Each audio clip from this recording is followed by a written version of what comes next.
Vous mettre au parfum de l'actualité, mesdames et messieurs, nous intéresse encore aujourd'hui. Bonjour et bienvenue ce samedi 23 novembre 2024 sur Gueule Afrique Télévision, la télévision panafricaine au cœur des investigations. On en parle encore aujourd'hui de la situation sécuritaire à l'est de la République démocratique du Congo et plus particulièrement dans la ville touristique de Goma, où séjourne depuis ce vendredi 22 novembre 2024 la première ministre congolaise, Mme Judith Suminwa, accompagnée d'une forte délégation de députés nationaux, de sénateurs ainsi que certains membres du gouvernement congolais, où Enobi a été entendu, où Enobi est tombé dans les quartiers Mourara en pleine ville touristique de Goma. Vous le savez très bien, la ville de Goma est asphyxiée. On en parle de ce voie routière qui sont bloquées par les rebelles du M23, que ce soit la route de Goma-Bukavu, bloquée au niveau des Chacha, que ce soit Goma-Massissi, bloquée au niveau des Mouchaki, que ce soit Goma-Ruchuru, bloquée au niveau de Kibumba, et on en parle encore aujourd'hui. La situation sécuritaire reste préoccupante partout un peu en République démocratique du Congo, c'est-à-dire la situation sécuritaire à l'est de la RDC nous intéresse encore aujourd'hui et nous sommes fiers de venir vous mettre au parfum de l'actualité vis-à-vis de tout ce qui se passe dans cette partie de la République démocratique du Congo, cette partie de la province du Nord Kivu et surtout qu'il faut signaler la ville capitale de cette province. Vendredi soir, donc c'est vendredi 22 novembre 2024, un hobby a touché une maison dans les quartiers Mourara. Office, autrement appelé office, c'est-à-dire on appelle soit quartier Mourara, soit office, c'est en pleine ville touristique de Goma.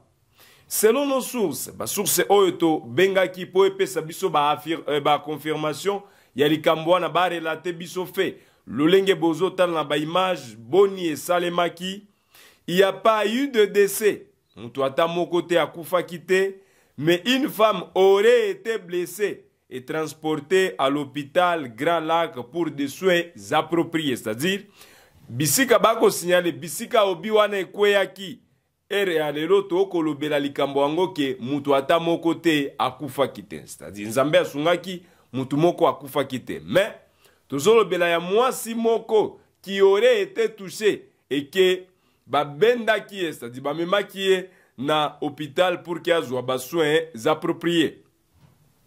La provenance de lobby reste jusqu'à présent inconnue et aucune déclaration officielle, c'est-à-dire de la part des autorités, n'a été faite pour le moment. Certaines sources apportent, rapportent, affirment qu'il s'agirait d'un lobby de 220 mm. L'olenge bozota na ba image, Bamosuba Kemuska Koloba et Kozala Ezali Obi il y a 220 mm. C'est-à-dire, Obi Oekwea qui na kati ya quartier Mourara. Jusqu'à présent, Batuba Koye Bate Bisika et Bimaki.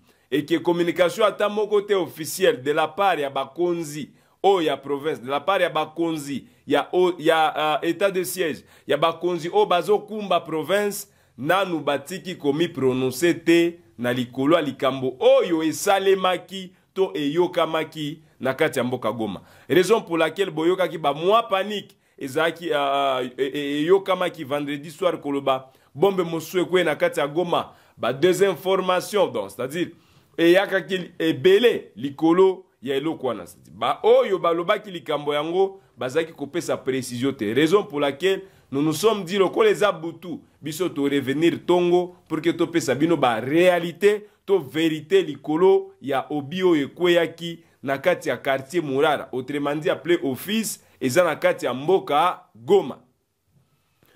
Obio wana ekweyaki le temps que bakonzi e kotoko lobela lelo awa bakonzi oyo bakomaki na kati ya mboka c'est-à-dire lobby madame la première ministre Judith Suminwa, chef ya gouvernement oyo to kolobela lelo akomaki lobi na kati ya mboka Goma ayambamaki na batu ebele na kati ya mboka Goma ba partisan ebele ba parti politique ebele bazaki visible koya koyamba mokonzi ya gouvernement oyo azali madame Judith Suminwa qui était accompagnée par ba sénateur Moko ba député nationaux Moko Eli ya bakotoyo di Kivu yo monanaki peke ayakaki pe na ba membre moko ya gouvernement poko ya ko évaluer lolenge batu balobaki biso makambo ekoleka na kati ya mboka na biso. Vous le savez très bien, les autorités bakoma kilobi na kati ya mboka awa, mais nini esengela itoyeba na kokoma na bango na kati ya province ya Nord Kivu. Nini esengeli to retenir na koya na bango na kati ya mboka Goma. Nini esengeli oyo tokanga na mukolo mwa lelo na kokoma na bango à l'est de la République démocratique du Congo.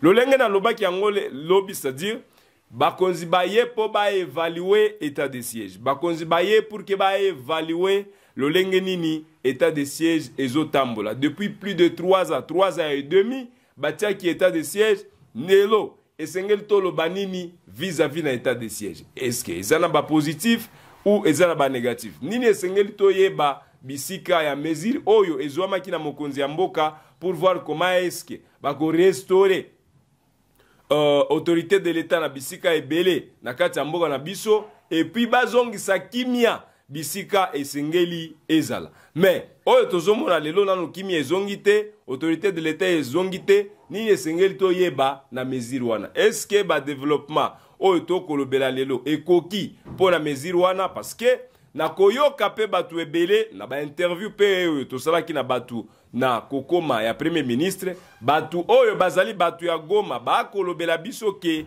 eza pe na ba avantage oyo bazwaki likolo ya mesure wana.